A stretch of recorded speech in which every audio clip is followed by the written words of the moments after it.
Good afternoon বন্ধুরা, পম্পাস কিচেনে তোমাদের সবাইকে স্বাগত জানাই। আজকে আমি তোমাদের একটা দারুণ স্বাদের চিকেনের রেসিপি বানিয়ে দেখাবো। তো চলো দেখে নিই তাতে কী কী লাগছে। আমি এখানে 400 গ্রামের মতো চিকেন নিয়েছি। চিকেনগুলোকে খুব ভালো করে ধুয়ে একটা পাত্রে নিয়ে তাতে টক দই, নুন, হলুদ আর সামান্য লঙ্কার গুঁড়ো দিয়ে ম্যারিনেট করে সাইডে রেখে দিলাম। এবারে দেখো তাতে আর কি কি উপকরণ লাগছে।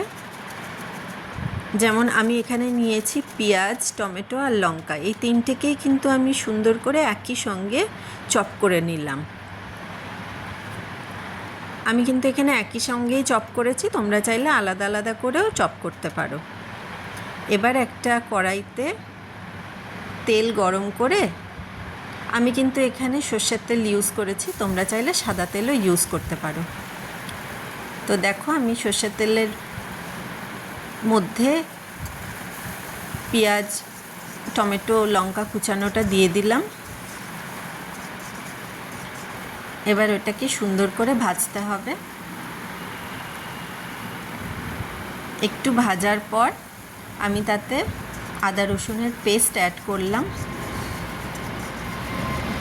দেখো আদা রসুনের পেস্টটা দিয়েও সুন্দর করে ভাজতে হবে।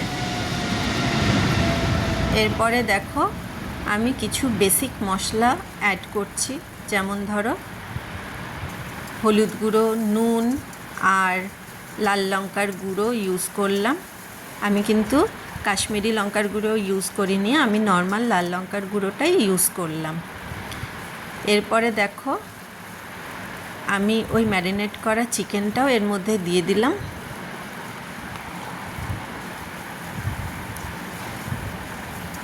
চিকেনটা দিয়ে এবার খুব ভালো করে নাড়াচাড়া করতে হবে।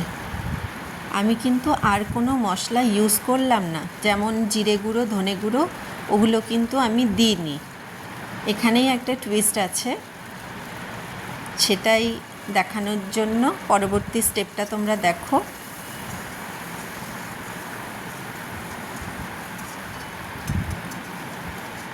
চিকেনটা খুব ভালো করে নাড়াচাড়া করছি, দেখো আমি একটু কষাচ্ছি ভালো করে।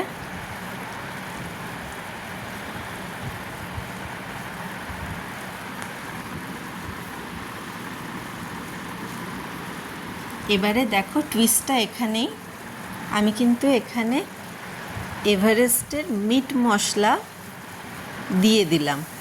চিকেন মশলা না, কিন্তু মিট মশলা দিয়ে খুব ভালো করে, এই 3 চামচের মতো দিয়েছি, খুব ভালো করে নাড়তে হবে, খুব ভালো করে কষিয়ে নিতে হবে।